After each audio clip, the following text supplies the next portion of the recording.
Good morning to all students. एक बार फिर से सभी विद्यार्थियों का तोदी कॉलेज के यूट्यूब चैनल पर स्वागत है। अपन बात कर रहे थे अपना जो यूनिट नंबर 5 है केमिकल काइनेटिक्स, और उसमें जो अपना अंतिम जो अपनी नोटबुक में अपनी जो हेडिंग है वो है आप लोगों का कैटलिस्ट एंड कैटालाइसिस, जिससे अपन बोलते हैं उत्प्रेरक एवं उत्प्रेरण। देखिए इसको किस मैनर में अपने को पढ़ना रहेगा। देखिए इसमें अपन 3-4 चीज़ों की बात करेंगे। सबसे पहले तो आप लोगों का जो उत्प्रेरक है वो क्या होता है उसकी अपन बात करेंगे। उसके बाद में जो आप लोगों का उत्प्रेरण है वो क्या होता है उस चीज़ की अपन लोग बात करेंगे। उसके बाद में उत्प्रेरण के जो प्रकार हैं उनकी भी अपन बात करेंगे। एक समांगी उत्प्रेरण होगा और एक कौन सा होगा आप लोगों का विषमांगी उत्प्रेरण। क्लियर है। और बीच में आप लोगों का जो उत्प्रेरक है इसकी परिभाषा और परिभाषा के बाद में कुछ एक जो कैरेक्टरिस्टिक्स प्रॉपर्टी हैं उत्प्रेरक के अभिलाक्षणिक गुण धर्म, उनकी भी अपन लोग बात करेंगे। तो ये पूरा क्वेश्चन अपने को आज की क्लास में पढ़ना रहेगा। तो आप लोग हेडिंग डाल लीजिए उत्प्रेरक एवं उत्प्रेरण। We can say catalyst and catalysis.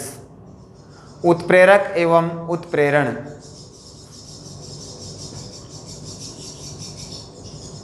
उत्प्रेरक एवं उत्प्रेरण। सबसे पहले आप लोग लिखिए उत्प्रेरक की परिभाषा। आपकी कंप्लीट जो हेडिंग है वो है उत्प्रेरक एवं उत्प्रेरण। उसमें सब हेडिंग हो जाएगी क्या आप लोगों की उत्प्रेरक। अपन क्या बोलेंगे उत्प्रेरक को, क्या बोलेंगे अपन लोग कैटलिस्ट। क्या हो जाएगा आप लोगों का कैटलिस्ट। तो अपन बात करते हैं कैटलिस्ट क्या चीज होती है।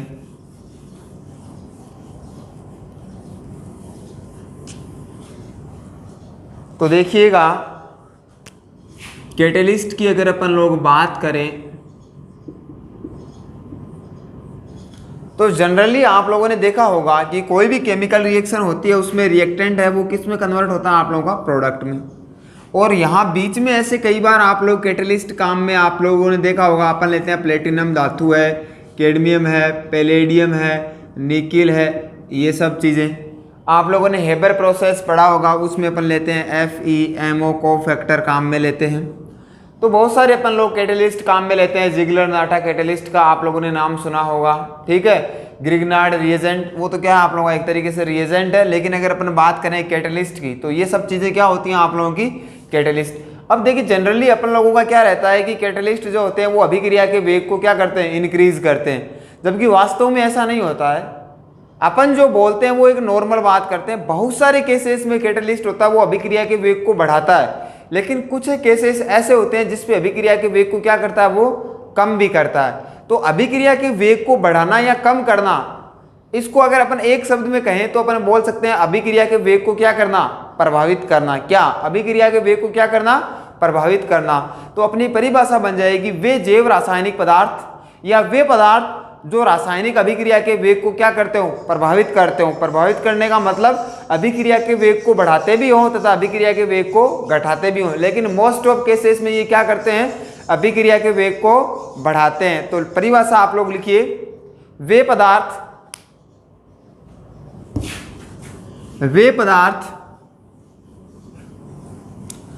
जो वे पदार्थ जो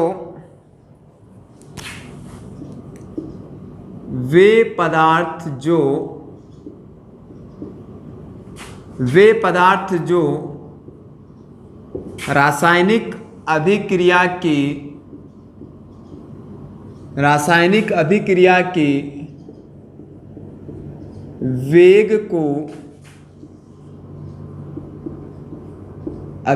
की वेग को प्रभावित करते हों, कौमा उत्प्रेरक कहलाते हैं। क्या कहलाते हैं उत्प्रेरक कहलाते हैं। इसमें अगला स्टेटमेंट क्या बन जाएगा कि सामान्यतः ये अभिक्रिया के वेग को क्या करते हैं प्रभावित करते हैं, लेकिन उसमें अपन बहुत सारे केसेस देखें तो उसमें अभिक्रिया के वेग को क्या करते हैं बढ़ाते हैं। बोले सर कैटलिस्ट में ऐसी क्या खास बात होती है कि ये अभिक्रिया के वेग को क्या करते हैं बढ़ाते हैं। देखिएगा अगर अपन लोग बात करें जैसे मान लीजिए ये कोई भी एक केमिकल रिएक्शन है जिसका आप लोगों का एनर्जी प्रोफाइल डायग्राम ये रिएक्टेंट है और ये आपका प्रोडक्ट है, और ये जो एनर्जी है वो क्या है, आप लोगों का पिछली क्लास में बात की थी, क्या है, एक्टिवेशन एनर्जी। और ये जो स्टेट है वो क्या है, ट्रांजिशन स्टेट। और एक बात अपन ये भी जानते हैं कि कोई भी अभिकारक है वो बिना ट्रांजिशन स्टेट के उत्पाद नहीं बना सकता। तो ट्रांजिशन स्टेट तक जाने के लिए जिस एनर्जी की रिक्रूटमेंट होती है उसको क्या बोलते हैं, एक्टिवेशन एनर्जी। क्या बोलते हैं, एक्टिवेशन एनर्जी। आई बात समझ में।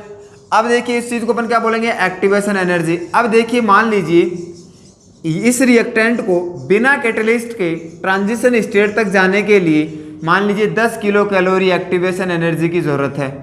कितनी एक्टिवेशन एनर्जी होनी चाहिए, 10 किलो कैलोरी।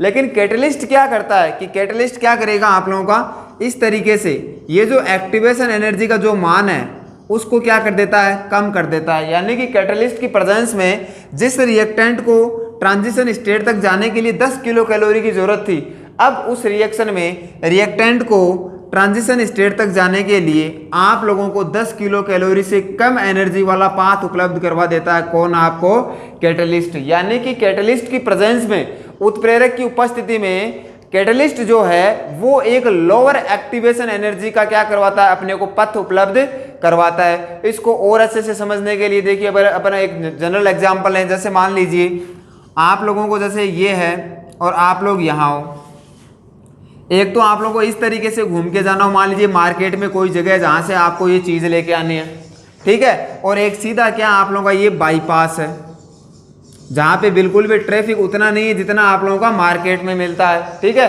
तो आप लोगों को अगर वो चीज़ परचेज करनी है तो आपको दुकान तक जाना पड़ेगा। यानी कि आप लोगों को केमिकल रिएक्शन करनी है तो आपको कहाँ जाना पड़ेगा, ट्रांजिशन स्टेट। बगैर दुकान जाए तो वो चीज़ आपको मिलने वाली नहीं है। अब दुकान जाने के दो रास्ते हैं, एक तो कौन सा है जिसमें लंबा है, ठीक है, ट्रैफिक भी ज़्यादा है, रास्ता भी लंबा है, भीड़ भाड़ भी ज़्यादा है। दूसरा क्या है, अपने एग्जाम्पल के क्या मान लें कि एक बाईपास रोड उधर से निकल रही है, वो सीधा जाकर के एक ऐसा रास्ता अंदर आ रहा है जहाँ से कोई भी ट्रैफिक नहीं है। तो वहाँ आप लोगों का जो एक्टिवेशन एनर्जी क्या है, वो आपकी बाइक का क्या है, पेट्रोल है, ठीक है। वो बाइक का क्या हो गया आप लोगों का, पेट्रोल। तो एक जगह तो आपका कम पेट्रोल लगता है, एक जगह आपका ज्यादा पेट्रोल लग रहा है। तो अपन कौन सा काम करेंगे, जहां कम पेट्रोल में कम समय में अपना काम क्या हो जाए, कंप्लीट हो जाए। और ये काम कौन कर रही है, बाईपास। वो अपने लिए क्या है, एक कैटलिस्ट है। तो कैटलिस्ट की प्रेजेंस में अपन एक लो एक्टिवेशन एनर्जी वाले पथ के द्वारा अपने रिएक्टेंट के द्वारा क्या बना सकते हैं, अपन लोग प्रोडक्ट बना सकते हैं। एक बात तो हो गई ये, अधिकांश केसों में तो ये होता है। लेकिन कई बार क्या होता है कि आपका बाईपास जो है उसी पे कोई काम चल रहा हो, मान लीजिए कोई ऐसा कोई पेड़ पौधा वहां पे गिर गया हो, यानी कि आपका एक्टिव साइट अब क्या हो गई, ब्लॉक हो गई। अब आप लोग वहां से नहीं जा सकते। अब आप लोग अगर दूसरे रास्ते पे जाओगे तो आपको टाइम क्या लगेगा, ज्यादा लगेगा। क्यों, क्योंकि अब जो बाईपास से जा रहे थे वो साधन भी, वो व्हीकल भी कहां से गुजरेंगे, वहीं से गुजरेंगे। यानी कि अब आपको उसमें जो समय पहले लग रहा था उससे भी ज्यादा समय अब आपको वहां पे लगेगा। ये दोनों ही केस पॉसिबल हो सकते हैं। अब देखिए अपन काइनेटिक्स के हिसाब से बात करें तो सीधी सी बात है, मैंने आपको बताया उत्प्रेरक जैव रासायनिक पदार्थ या वे पदार्थ जो रासायनिक अभिक्रिया के वेग को क्या करते हैं, प्रभावित करते हैं। प्रभावित किस तरीके से करते हैं, अगर एक्टिवेशन एनर्जी के मान को वो कम कर दें तो अभिक्रिया क्या हो जाएगी, जल्दी हो जाएगी। ज्यादातर केसों में यही होता है। लेकिन कुछ केसेस में क्या करते हैं कि कोई रिएक्टेंट जो होता है, आप लोगों ने सुना होगा ताला चाबी सिद्धांत, एंजाइम में आप लोगों ने 11वीं 12वीं क्लास में आप लोगों ने पढ़ा होगा। तो वहां पे क्या होता है, कोई रिएक्टेंट होता है, उसकी एक एक्टिव साइड होती है, वहां से वो क्या करता है, रिएक्शन करता है। लेकिन आप लोग एक्टिव साइट को क्या कर देता है, कैटलिस्ट कई बार वहां जाकर के चिपक जाता है और उस एक्टिव साइट को वो क्या कर देता है, इनएक्टिव, यानी उसे क्या कर देगा, ब्लॉक करके क्या बना देगा, इनएक्टिव। अब वो रिएक्शन होगी नहीं। क्यों, क्योंकि जहां से वो रिएक्टेंट रिएक्शन करता उस साइट को ब्लॉक कर दिया किसने, आप लोगों के कैटलिस्ट ने। लेकिन ये कब होता है, बहुत ही कम केसेस में होता है, लेकिन होता तो है ना। तो एक बार तो अभिक्रिया के वेग को कम कर रहा है, बहुत सारे केसों में ज्यादा कर रहा है। कुल मिलाकर के ये कहें तो अभिक्रिया के वेग को क्या कर रहा है, अफेक्ट कर रहा है, अभिक्रिया के वेग को क्या कर रहा है, प्रभावित कर रहा है। तो दो बातें मैंने आपको बताई है, वो दोनों मैं आप लोगों की यहाँ पे मेंशन कर रहा हूं। देखिएगा परिभाषा मेरे हिसाब से आप लोगों की क्लियर हो गई होगी। अगली जो बात है उसकी अगर मैं आप लोगों से बात करूं तो क्या हो जाएगा, अधिकांश केसों में, अधिकांश अभिक्रियाओं में, अधिकांश अभिक्रियाओं में उत्प्रेरक अभिक्रिया को अभिक्रिया को लोअर एक्टिवेशन एनर्जी वाला पथ उपलब्ध करवाकर अभिक्रिया रिएक्शन के वेग को बढ़ाते हैं। अभिक्रिया के वेग को बढ़ाते हैं, परंतु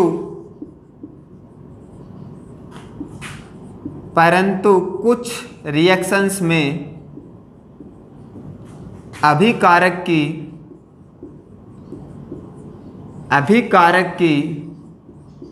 एक्टिव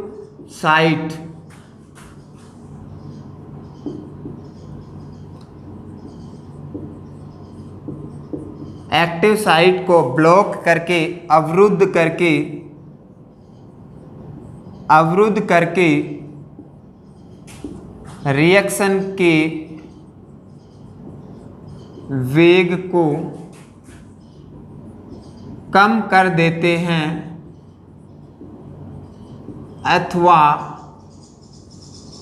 अथवा रिएक्शन को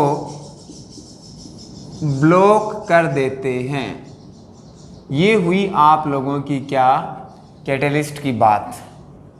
ठीक है, आप लोग इसकी डेफिनेशन आप लोग उतार ली होगी, नहीं उतारी तो आप लोग इसको उतार लीजिए और इसका स्क्रीनशॉट ले लीजिए। मैंने ये कहा है कि अधिकांश अभिकारक हैं, अधिकांश अभिक्रियाओं में उत्प्रेरक अभिक्रिया को कम एक्टिवेशन वाला पथ उपलब्ध करवा करके रिएक्शन के वेग को बढ़ाते हैं, परंतु कुछ रिएक्शन में अभिकारक की एक्टिव साइट को अवरुद्ध करके रिएक्शन के वेग को कम कर देते हैं अथवा रिएक्शन को क्या कर देते हैं, ब्लॉक कर देते हैं। तो ये चीज़ किसकी है, आप लोगों की कैटलिस्ट की। आप लोग इसका स्क्रीनशॉट ले लीजिए और फिर आराम से आप लोग उतार लीजिएगा। ये हुआ अपना क्या, उत्प्रेरक। अब अपन क्या पढ़ेंगे, अपनी हेडिंग क्या है, उत्प्रेरक एवं उत्प्रेरण, जिसमें अपन लोगों ने जाना किसको, उत्प्रेरक को।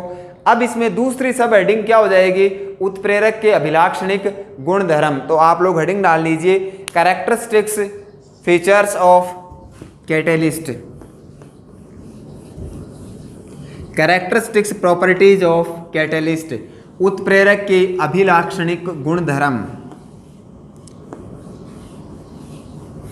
उत्प्रेरक के अभिलाक्षणिक गुणधर्म, उत्प्रेरक के अभिलाक्षणिक गुणधर्म, उत्प्रेरक के अभिलाक्षणिक गुणधर्म। सबसे पहला तो क्या हो जाएगा आप लोगों का, पहला जो फीचर है वो क्या हो जाएगा, उत्प्रेरक कभी भी रिएक्शन की शुरुआत नहीं कर सकता। लिख लीजिए आप लोग, कैटलिस्ट नेवर स्टार्ट ए रिएक्शन, कैटलिस्ट उत्प्रेरक कभी भी अभिक्रिया की शुरुआत नहीं कर सकता, केवल अभिक्रिया के वेग को प्रभावित करता है। ओनली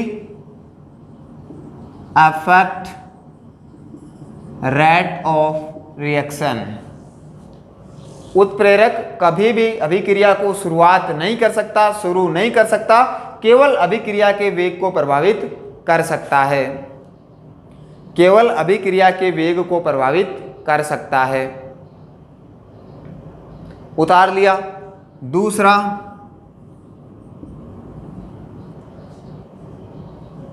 दूसरा क्या हो जाएगा कि उत्प्रेरक में अभिक्रिया पूर्ण होने के बाद में खुद में किसी प्रकार का कोई परिवर्तन नहीं आता। स्पेशली किसकी बात करें, रासायनिक परिवर्तन की। तो लिख लीजिए, अभिक्रिया पूर्ण होने के पश्चात, after complete the reaction, there is no change in catalyst, there is no chemical change in catalyst. Physical change हो भी सकता है और नहीं भी हो, ठीक है। तो आप लोग लिख लीजिए, अभिक्रिया पूर्ण होने के पश्चात उत्प्रेरक में किसी प्रकार का रासायनिक परिवर्तन नहीं होता, किसी भी प्रकार का रासायनिक परिवर्तन नहीं होता। तो इस स्टेटमेंट को अगर मैं लिखूं, there is no change in catalyst, specially अपन बात करें तो केमिकल की प्रॉपर्टीज़ की अपन बात करेंगे। रासायनिकता में उसमें किसी प्रकार का कोई परिवर्तन, उसमें किसी प्रकार का कोई रासायनिक परिवर्तन नहीं होता। क्लियर है? ये चीज़ भी आप लोगों ने देख ली होगी कि उत्प्रेरक में खुद में किसी प्रकार का कोई परिवर्तन नहीं होता। तीसरा पॉइंट क्या है, देखिए, लिखिए आप लोग इसमें, उत्प्रेरक एक ताप के एक निश्चित मान पर ही कार्य करते हैं। लिखिए आप लोग, उत्प्रेरक ताप के एक निश्चित मान पर ही एक्टिव होते हैं। उत्प्रेरक ताप के एक निश्चित मान पर ही एक्टिव, उत्प्रेरक ताप के एक निश्चित मान पर ही एक्टिव होते हैं। ताप के एक निश्चित मान पर एक्टिव होते हैं जिसे क्रांतिक ताप कहा जाता है, क्रिटिकल टेम्परेचर और ऑप्टिमम टेम्परेचर, जिसे क्रांतिक ताप कहा जाता है। उत्प्रेरक ताप के एक निश्चित मान पर ही एक्टिव होते हैं जिसे क्रांतिक ताप कहा जाता है, is known as critical temperature. थोड़ा जल्दी मेंशन कीजिए आप लोग।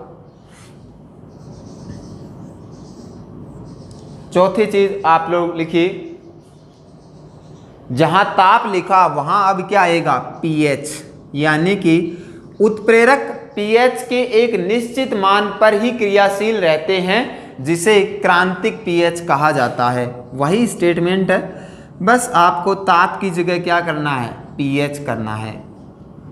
उत्प्रेरक, अब पीएच ऐसे मत लिख देना आप लोग, ये गलत होता है, ना ही पीएच आपको ये लिखना है, ये गलत होता है। Power of hydrogen, potential of hydrogen या पावर ऑफ हाइड्रोजन, तो इस तरीके से पीएच को अपन लोग रिप्रेजेंट करते हैं। तो आप लोगों ने लिखा होगा, उत्प्रेरक पीएच के एक निश्चित मान पर ही क्रियाशील होते हैं जिसे क्रांतिक पीएच कहा जाता है, जिसे क्रांतिक पीएच कहा जाता है, क्रिटिकल पीएच कहा जाता है, जिसे क्रांतिक पीएच कहा जाता है। मेरे हिसाब से उतार लिया होगा। नेक्स्ट प्रॉपर्टी नंबर 5 लिखिए आप लोग, उत्प्रेरक की क्रियाविधि विशिष्ट होती है, स्पेसिफिक इन नेचर। उत्प्रेरक की क्रियाविधि विशिष्ट होती है, उत्प्रेरक की क्रियाविधि विशिष्ट होती है। The mechanism of catalyst is specific in nature. अर्थात अलग अलग अभिक्रियाओं के लिए अलग अलग उत्प्रेरक काम में लिए जाते हैं। ऐसा नहीं कि एक ही उत्प्रेरक ले लिया और सबको प्रभावित कर देगा, नहीं। अलग रिएक्शन है तो अलग उत्प्रेरक होगा, यानी कि सबकी बॉन्डिंग अलग अलग होगी। उस चीज़ को अपन क्या बोलते हैं, विशिष्ट प्रकृति। अपन ने लिखा उत्प्रेरक की क्रियाविधि विशिष्ट होती है, अर्थात अलग अलग अभिक्रियाओं के लिए अलग अलग उत्प्रेरक होते हैं, अथवा काम में लिए जाते हैं अथवा प्रयोग में लिए जाते हैं। एक ही चीज़ आपको लिखनी है, अलग अलग अभिक्रियाओं के लिए अलग अलग उत्प्रेरक होते हैं।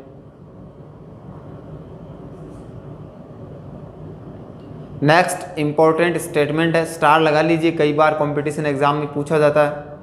थोड़ा सा स्पीड आप लोग बनाए रखें, फिर भी अगर कुछ चीज़ें आप लोगों को नहीं है हो रही हैं तो आप लोग 5-7 सेकंड पीछे जा करके आप लोग फिर से इस चीज़ को सुन सकते हैं। अगला इंपॉर्टेंट स्टेटमेंट, उत्प्रेरक की उपस्थिति से, इंपॉर्टेंट है, स्टार लगा लीजिए, उत्प्रेरक की उपस्थिति से साम्य अवस्था अप्रभावित रहती है। उत्प्रेरक की उपस्थिति से साम्य अवस्था अप्रभावित रहती है, unaffected bye catalyst. Equilibrium is unaffected bye catalyst, परंतु उत्प्रेरक की उपस्थिति में साम्य अवस्था जल्दी प्राप्त होती है। उत्प्रेरक की उपस्थिति में साम्य अवस्था जल्दी प्राप्त होती है। उत्प्रेरक की उपस्थिति में साम्य अवस्था जल्दी प्राप्त होती है।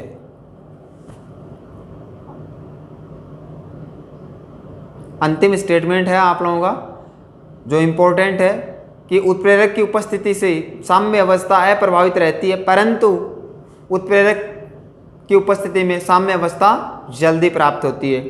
ठीक है, आप लोगों ने देखा होगा साम्य अवस्था कहाँ मिलेगी अपने को, रिवर्सिबल रिएक्शन में। और रिवर्सिबल रिएक्शन में दो रिएक्शन होते हैं, एक फॉरवर्ड रिएक्शन और एक बैकवर्ड रिएक्शन। आ रही बात समझ में? वहाँ अपने को क्या मिलता है, इक्विलिब्रियम। तो कैटलिस्ट की प्रेजेंस में जितना जल्दी रिएक्टेंट से प्रोडक्ट बनेगा उतना जल्दी प्रोडक्ट से क्या बन जाएगा आप लोगों का, रिएक्टेंट। तो कुछ चेंज तो आप लोगों का होने वाला नहीं है, बस एक ही चीज़ का चेंज होगा कि समय जो है वो अब आपको क्या मिलेगा, आपको क्या लगेगा, कम लगेगा। ठीक है, तो in the presence of catalyst equilibrium जो है वो आप लोगों को थोड़ा अर्ली मिल जाएगा। ये हुआ आप लोगों का क्या, कैटलिस्ट के कुछ फीचर्स हुए। एक दो फीचर्स आप लोग बुक में और देख सकते हो, जो कि आप लोगों को जैसे अभी मेरे को कोई ध्यान में नहीं आ रहा है तो वो आप लोग ऐड कर सकते हो। ऐसी कोई चीज़ें उसमें स्पेसिफिक चीज़ें हैं नहीं जो अपने समझ में आए नहीं।